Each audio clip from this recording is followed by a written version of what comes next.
जय माता रानी। जिंदगी की हर तमन्ना हो पूरी, आपकी कोई भी इच्छा रहे ना अधूरी। करती हूँ दुर्गा माँ से करबद्ध होकर विनती, आपकी सर्व मनोकामना पूरी हो। शुभकामना के साथ आज की वीडियो का आरंभ करती हूँ। आज गुप्त नवरात्रि का छठा दिन है। आज के दिन माता त्रिपुर भैरवी की पूजा की जाती है। आज के वीडियो में आप जानेंगे त्रिपुर भैरवी का रूप कैसा है, उनका मंत्र क्या है तथा उनसे जुड़ी कथा क्या है। आप सबसे अनुरोध है कि वीडियो अगर आपको अच्छी लगे तो चैनल को लाइक शेयर एंड सब्सक्राइब करना बिल्कुल ना भूलें और कमेंट में दिल से लिखे जय माँ त्रिपुर भैरवी।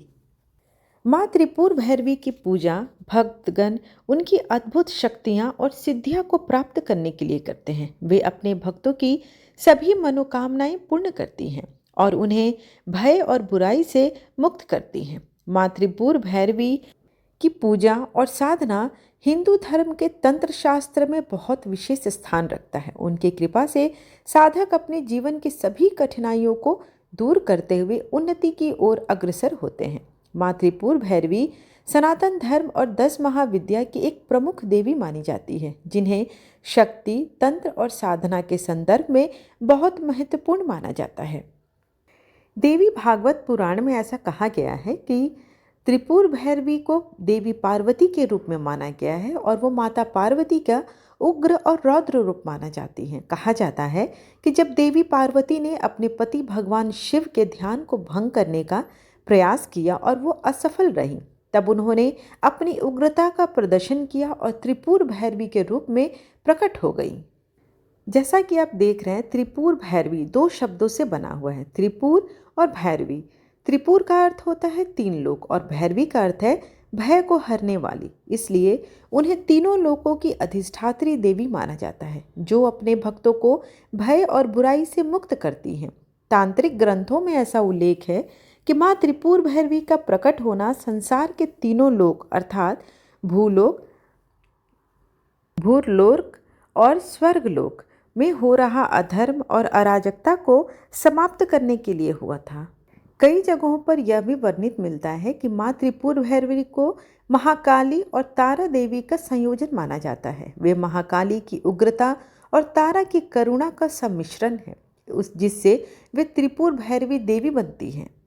त्रिपुर भैरवी का स्वरूप अत्यंत उग्र और शक्तिशाली होता है। उन्हें अक्सर लाल वस्त्रों से सुसज्जित किया जाता है। उनके मुख से ज्वाला प्रकट होती है और उनकी आंखें उग्रता से भरी होती हैं।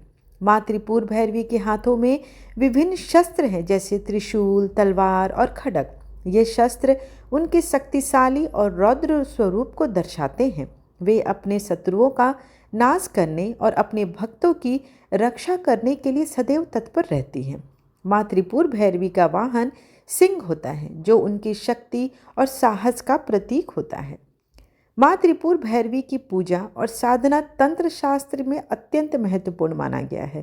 तांत्रिक साधक उनके मंत्रों और यंत्रों का उपयोग करके विशेष सिद्धियां को प्राप्त करते हैं। माँ त्रिपुर भैरवी के बीज मंत्र का जाप करने से साधक को सिद्धियां प्राप्त होती है। जैसे माता का मंत्र है ओम त्रिपुर भैरवै नमः। वहीं माँ त्रिपुर भैरवी के यंत्र का उपयोग तांत्रिक साधनाओं में किया जाता है। यह यंत्र उनकी दिव्य ऊर्जा को आवाहन करने के लिए होता है तथा साधना में सफलता प्राप्ति के लिए उपयोग किया जाता है। माँ त्रिपुर भैरवी की विशेष कृपा प्राप्त करने के लिए व्रत, पूजन और हवन करना चाहिए। गुप्त नवरात्रि के दौरान छठे दिन माँ त्रिपुर भैरवी का पूजन होता है। भक्त माँ त्रिपुर भैरवी की पूजा अर्चना करके अपने समस्त दुखों को नष्ट करते हैं। त्रिपुर भैरवी को बंदी छोड़ माता भी कहते हैं।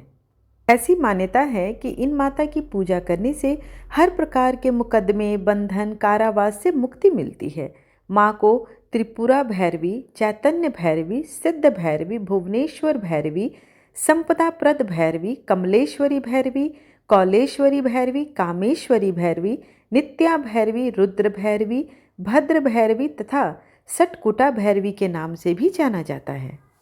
माता त्रिपुर भैरवी के साधकों को सहज रूप से विद्या प्राप्त होती है। ऐसी मान्यता है कि माँ अपने भक्तों को विद्या के साथ साथ सुख संपत्ति भी प्रदान करती है। माता त्रिपुर भैरवी लाल वस्त्र के साथ साथ मुंड की माला भी धारण करती हैं। काल भैरव की तरह उन्हें भी दंडाधिकारी कहा जाता है। शमशान भूमि, अस्त्र शस्त्र, मृत शव, रक्त मांस, कंकाल, खप्पर, भूत प्रेत, पिशाच, डाकनी, भैरव, कुत्ते आदि इनकी सेना है।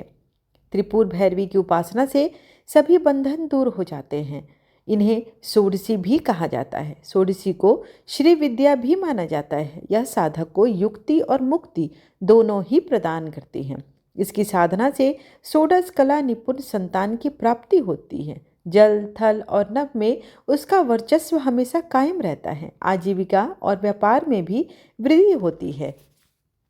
जीवन में काम, सौभाग्य और शारीरिक सुख के साथ आरोग्य सिद्धि के लिए इस देवी की आराधना की जाती है। इनकी साधना से धन संपदा की प्राप्ति होती है और मनोवांछित फल भी मिलता है। और कन्या विवाह जिनकी नहीं हो रही है उनकी भी जो व्याधा है वो कट जाती है। आइए अब जाने कि माता की पूजन कैसे करनी है। माता की सामान्य पूजा दिन में अभिजीत या किसी भी शुभ मुहूर्त में होती है और माता की तांत्रिक पूजा जो होती है वो निशिता काल में होती है। सबसे पहले एक चौकी पर माता की प्रतिमा स्थापित करें। इसके बाद गंगा जल या गोमूत्र से शुद्धिकरण करें। चौकी पर चांदी, तांबे या मिट्टी के घड़े में जल भरकर उस पर कलश रखें। उसी चौकी पर श्री गणेश, वरुण और नवग्रह, षोडश मातृका, 16 देवी, सप्तघृत मातृका यानी 7 सिंदूर की बिंदी लगाएं और स्थापना करें। इसके बाद व्रत पूजन का संकल्प लें और वैदिक एवं सप्तशती मंत्रों द्वारा माता सहित समस्त स्थापित देवताओं का पूजन करें। इसमें आवाहन, फिर आसन, पाद्य, अर्घ्य, आचमन, स्नान, वस्त्र, सौभाग्य सूत्र, चंदन, रोली, हल्दी, सिंदूर, दुर्वा, बिल्व पत्र, आभूषण, पुष्पहार, सुगंधित द्रव्य, धूप, दीप, नैवेद्य, फल, पान, सुपारी, दक्षिणा, आरती, प्रदक्षिणा, मंत्र, पुष्पांजलि आदि सभी समस्त वितरणों को आप पूजन को संपन्न करें। तत्पश्चात त्रिपुर भैरवी के मंत्र का जाप करें। आइए अब माता की कथा रसपान करते हैं। नारद पंचरात्र के अनुसार एक बार जब देवी काली के मन में आया कि वह पुनः अपना गौर वर्ण प्राप्त कर ले, तो यह सोचकर देवी अंतर ध्यान हो गई। भगवान शिव जब देवी को अपने समक्ष नहीं पाते तो व्याकुल हो जाते हैं और उन्हें ढूंढने का प्रयास करते हैं। शिव जी महर्षि नारद जी से देवी के विषय में पूछते हैं। तब नारद जी उन्हें देवी का बोध कराते हैं। वह कहते हैं कि शक्ति के दर्शन आपको सुमेरु के उत्तर में हो सकते हैं, वहीं देवी की प्रत्यक्ष उपस्थिति होने की बात संभव हो सकेगी। तब भोले शिव जी आज्ञा अनुसार नारद जी देवी को खोजने के लिए वहां जाते हैं। महर्षि नारद जी जब वहां पहुंचते हैं तो देवी से शिव जी के साथ विवाह का प्रस्ताव रखते हैं। यह प्रस्ताव सुनकर देवी क्रुद्ध हो जाती है और उनकी देह से एक अन्य षोडशी विग्रह प्रकट हो जाती है और इस प्रकार उससे छाया विग्रह अर्थात त्रिपुर भैरवी का प्राकट्य होता है। माता से जुड़ी कई कथाएं प्रचलित हैं, जिनमें से 3 कथाएं मैंने आपको श्रवण कराई। आज की वीडियो अगर आपको अच्छी लगे तो वीडियो को लाइक करना बिल्कुल ना भूलें और कमेंट